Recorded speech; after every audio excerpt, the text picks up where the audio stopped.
Di ziarah melintasi waktu. Pada malam saat bulan menggantung bulat di atas langit Yogyakarta, seperti lentera langit yang sedang malu-malu menatap bumi, sebuah kereta yang tidak tercatat di stasiun manapun meluncur perlahan. Inilah kereta waktu, melintasi jalur tengah yang hanya muncul sekali dalam sebulan. Dan itu pun hanya jika tidak bentrok dengan dimensi sebelah yang katanya sedang renovasi. Di dalam salah satu gerbong yang dari luar tampak biasa, tapi di dalamnya menyimpan rahasia langit dan catatan para arwah, duduklah seorang lelaki bersarung, bersandal kulit, bertopi caping, dan menggenggam tekotan liat berisi kopi yang entah sudah berapa dimensi dilaluinya. Dialah Wali Paidi. Sambil menyeruput pelan kopi panas yang masih mengepul lembut, ia bergumam pelan. Yogya, aku teko sowan, dudu wisata kuliner. Penumpang di sebelahnya, seorang pemuda berjaket hoodie bertuliskan "Time Traveler but Broke", melirik penasaran. "Kenapa naik kereta waktu, Kang?" tanyanya. "Travel biasa penuh, Mas.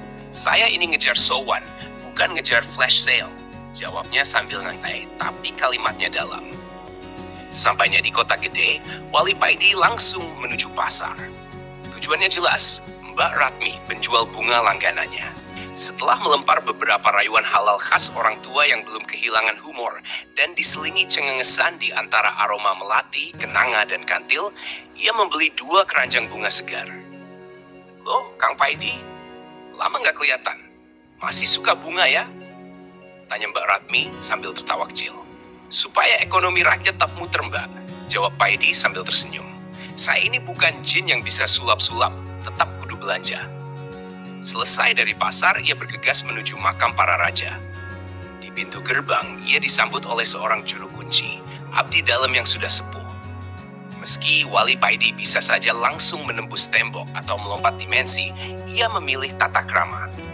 Ia mengganti pakaiannya menjadi busana abdi dalam, lurik halus, belangkon rapi, dan kain batik penuh makna. Dengan izin dan iringan abdi dalam penjaga, ia melangkah masuk ke kompleks makam. Mulai dari Ki Ageng Pemanahan, Panembahan Senopati, Kanjeng Ratu Retno Dumilah, Nyi Ageng Nis, hingga Ki Juru Mertani. Setiap nama disebut, setiap pusara ditabur bunga dan doa. Lisan Wali Paidi melantunkan tawasul dengan khusyuk. Suaranya mengalun pelan seperti angin semilir yang mengelus dedaunan kenanga yang gugur pelan. Dan usai ziarah, di pelataran, ia duduk bersila, menunduk dalam lalu berdoa. "Ya Allah, kulo nyuwun idin. Bukakno gerbang waktu, supados kulo saged sowan dumateng leluhur, ingkang sampun paduka mulyakaken." Tiba-tiba tanah bergetar halus. Cahaya keemasan memancar dari celah bumi. Segala gerak seolah membeku. Tubuh Wali Paidi terselimuti cahaya suci. Dan brak, sekejap kemudian ia muncul di depan sebuah pendopo gaib yang dijaga oleh 4 prajurit berwajah garang namun mata mereka bening seperti air embun. "Kula nuwun, kulon derek dawuh," ucap Paidi sambil sungkem. Salah satu prajurit menjawab, "Kanjeng Panembahan sampun ngentosi panjenengan. Monggo mlebet, Kang." Masuklah Wali Paidi ke dalam pendopo agung. Nuansanya tak bisa dilukiskan oleh manusia biasa. Wibawa spiritual dan keheningan sakral menyatu. Di sana Panembahan Senopati duduk menanti dengan aura yang menenangkan, mata tajam tapi lembut dalam bicara. "Ngger Paidi, seliramu teko ora kanthi sabab. Inggih Kanjeng, kulo sowan nyuwun dawuh." Panembahan Senopati lalu menyampaikan wejangan akhir zaman. "Ngger, saiki zaman wis kakehan gedung, ning keluargane saya cilik. Gelar saya dhuwur, ning akal saya pendek. Obat saya canggih, ning penyakit saya abot." Dan wejangan itu mengalir seperti air sungai yang menyejukkan. Orang jalan-jalan keliling dunia, tapi tak kenal tetangganya sendiri. Ilmu makin tersebar, adab dan akhlak makin lenyap. Teknologi makin canggih, tapi fitnah menyebar lebih cepat dari cahaya. Tontonan makin banyak, tapi tuntunan makin langka. Teman maya ribuan, tapi pelukan nyata makin langka. Lalu Panembahan membaca ayat. "Iqtaraba linnasi hisabuhum, wa hum fi ghaflatin mu'ridun." Telah dekat kepada manusia perhitungan amal mereka, sedang mereka dalam keadaan lalai dan berpaling. Sebelum melepasnya, Panembahan Senopati memberikan wejangan terakhir. "Ger, jangan cepat menyalahkan. Bisa jadi yang berbeda pandangan belum sampai pemahamannya. Lawan jika diserang, tapi jangan benci.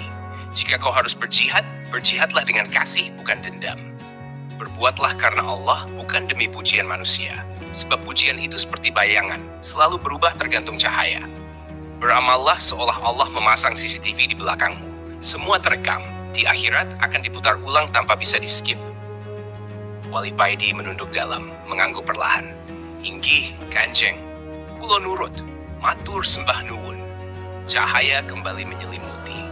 Wali Paidi pun tersadar, kembali duduk di pelataran makam. Udara hening, suara jangkrik kembali terdengar. Ia menatap langit, tersenyum tenang. Ia pamit pada juru kunci, mengganti kembali pakaiannya, bersiap melanjutkan perjalanan. Namun seperti biasa, waduh, arah pulang lewat mana ya? Ia garuk-garuk kepala. Pakai lipat bumi takut nyasar ke zaman Majapahit. Ya wis, jalan kaki wae di samping ngopi. Wong tujuan akhir tetap Gusti Allah. Dan berangkatlah ia Wali Paidi, melangkah ringan. Membawa petuah langit di kantong batiknya dan aroma kopi di dadanya.